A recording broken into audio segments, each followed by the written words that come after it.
कृषि कानून बनाने की जल्दबाजी क्यों की?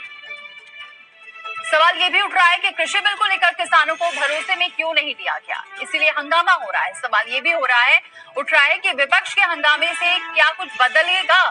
इसके अलावा सवाल ये कि क्या सरकार कृषि कानून पर यू टर्न लेगी। हमारे साथ मेहमान जुड़ चुके हैं, कुमार अशोक पांडे जी जुड़ चुके हैं, प्रवक्ता बीजेपी के हैं। बहुत स्वागत है अशोक पांडे जी हमारे साथ जुड़ने के लिए। आदिल बोपराई जुड़ चुके हैं, प्रवक्ता कांग्रेस के। बहुत स्वागत है आदिल जी हमारे साथ जुड़ने के लिए। कपिल श्रीवास्तव हमारे साथ जुड़ चुके हैं, सपा है के प्रवक्ता है। बहुत स्वागत है सर आपका भी हमारे साथ जुड़ने के लिए। रामपाल जाट राष्ट्रीय अध्यक्ष किसान महापंचायत से हमारे साथ जुड़ चुके हैं। बहुत स्वागत है रामपाल जाट जी हमारे साथ जुड़ने के लिए। ठीक है, आएंगे आदिल। कपिल जी। दीपाली जी, सबसे पहली चीज ये है कि राजनीति अगर सकारात्मक होती है तो वो देश की प्रगति के लिए होती है। हम उन समस्याओं के साथ खड़े हैं जो वास्तव में देश की समस्या है।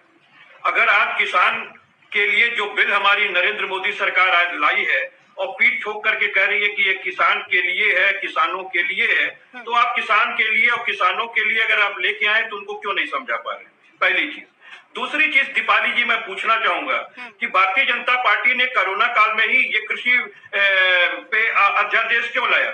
उस समय आखिर कौन सी इतनी जल्दीबाजी पड़ी हुई थी? वो ये जानते थे कि कोरोना काल है, अध्यादेश लाएंगे, लोग तो कोरोना में परेशान है, 500 पे लॉकडाउन लगवा दिया था। और देखिए इस देश की क्या विडंबना है कि जो किसान 4% की जीडीपी आपकी बचा के रखा, जो -23.9% चली गई, वो -27 से भी ऊपर जाती। तो आपने उसका क्या परिणाम दिया? आपने किसान संगठनों से कोई बातचीत नहीं की, उनके प्रतिनिधियों से कोई राय नहीं लिया, आपने राज्यों को इसमें शामिल नहीं किया।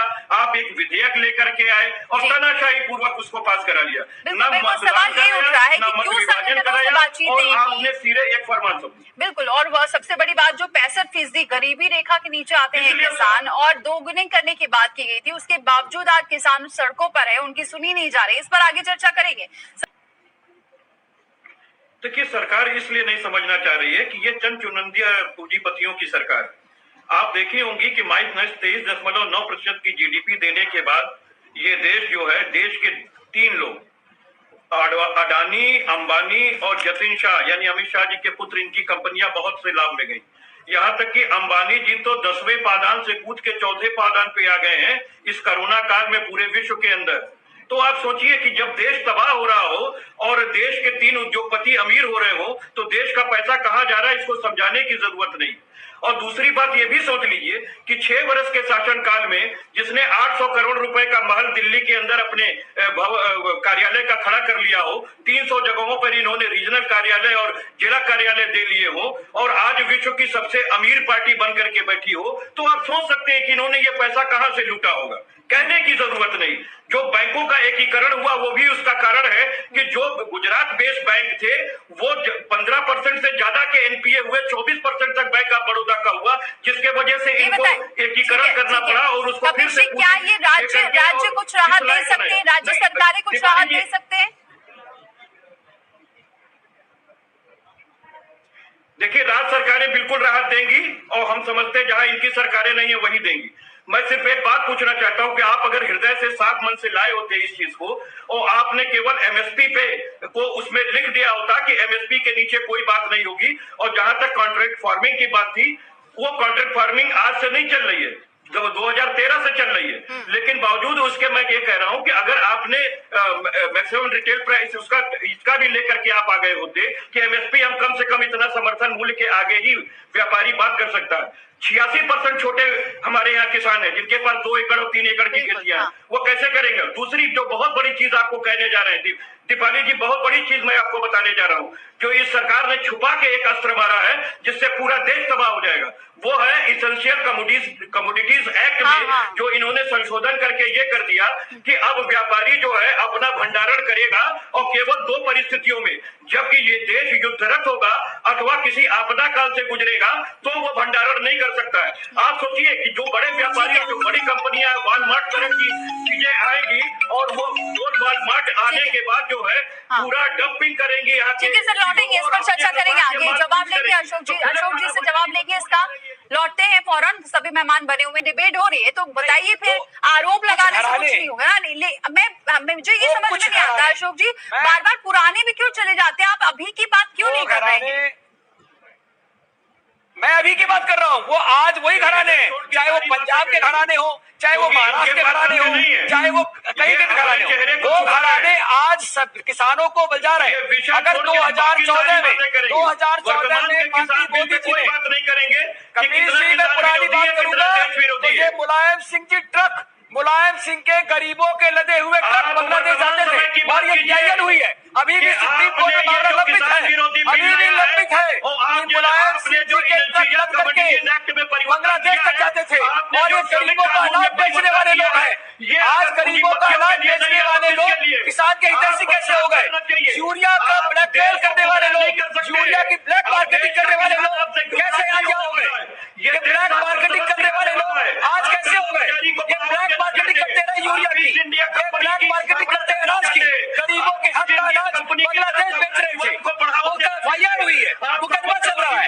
ये मैं नहीं कह रहा हूँ, आप चेक कर लीजिए गूगल में, आप गूगल में चेक करिए क्या चल रहा है। आज हितैषी बने घूम रहे हैं, आज इनके दिमाग में ये बात नहीं आ रही है। बात नहीं करनी है आपको। अगर विधेयक लाना था, आप किसान से विधेयक क्यों नहीं पूछते?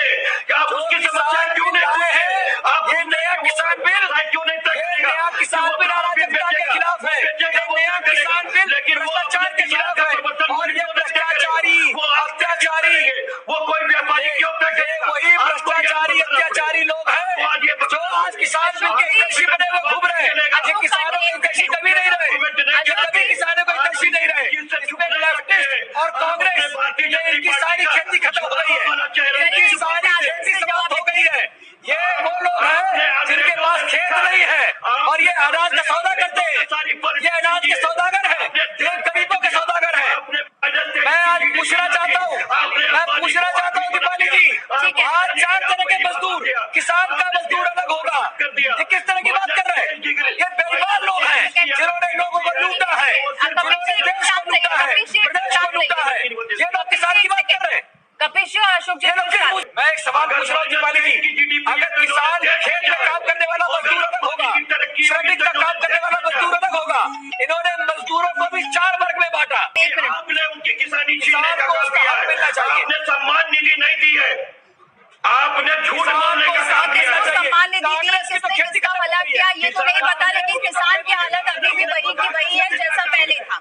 किसान की सुनने वाला कोई नहीं, यहाँ पर राजनीति करना बंद करिए। 1 मिनट, 500 रुपए की सम्मान। अरे बस 1 सेकंड कपिल जी, 1 सेकंड। और पांडे जी आप भी चुने, और जिस तरीके से आप कार्यकर्ता सड़कों पर उतर रहे हैं, यही अगर शुरुआत से उतर रहे होते तो शायद चीजें बदल सकती थी।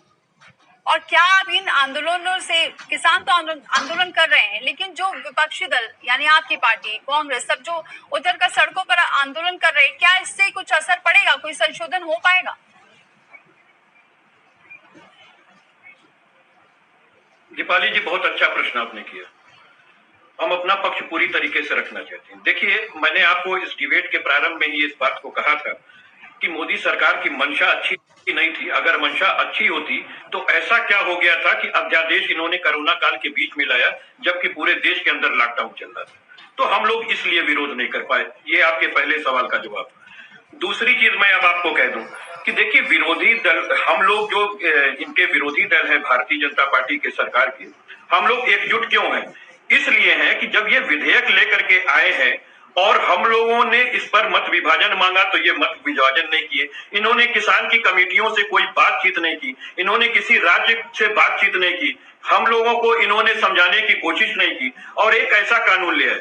हम एक बात सिर्फ ये कहना चाहते हैं कि देखिए, अगर आप एमएसपी का निर्धारण एक घोषित कर दें और ये कर दें कि इससे नीचे से की कोई भी आदमी खरीद करता है तो उसके खिलाफ दंडात्मक कार्रवाई की जाएगी। एक बात। दूसरी बात ये कर दें कि भंडारण तो अब आप अपना हाथ सरकार झाड़ना चाहती है, जबकि भंडारण कराने और भंडारण बनवाने का काम सरकार को करना चाहिए। तो अपने प्रबंधन का कार्य ये जानबूझ करके निजी हाथों को सौंपना चाहती है कि वो जितना चाहेगा उतना दोहन करेगा, ताकि किसान अपनी कमाई जो आलू प्याज और अन्य खेती है वो उसमें अगर ले जाके रखता है और 2-4 महीने बीतने का अच्छे पैसे का इंतजार करता है, तो उस पे वो इतना पैसा लाद देंगे कि वो अपना माल ले ही नहीं जा पड़ेगा, अंत में वही अपना बेचेंगे। तो ये साजिश चल रही है और किस तरीके से ये साम्राज्यवाद स्थापित करना चाहते हैं व्यापारियों का, ताकि धीरे धीरे किसानों की जो खेती है उस पे कब्जा किया जा सके, क्योंकि भूमि अधिग्रहण कानून इतना सख्त हो चुका है कि ये अपने उद्योगपतियों को दे नहीं पा रहे हैं जमीन। तो ये साजिश रची गई है, यही समय कम है, ऐसे में जल्दी से आप जवाब ले लेते हूँ। अशोक पांडे जी, आपने और मोदी धड़ाधड़ बिल ला रहे थे, इन्होंने संसद में आकर के सवाल नहीं खड़ा किया, इन्होंने नाटक करना था, ये नाटक कर रहे हैं क्योंकि इनको नाटक दिखाना था, इनको नाटक करना है, नाटक दिखाना है, इनको काम नहीं चाहिए, इन्हें जनता के बीच में नहीं जाना है, इनको ट्वीट करना है और इनको नाटक करना है, सड़क जाम करना है। अगर पार्लियामेंट में ये बात उठाते तो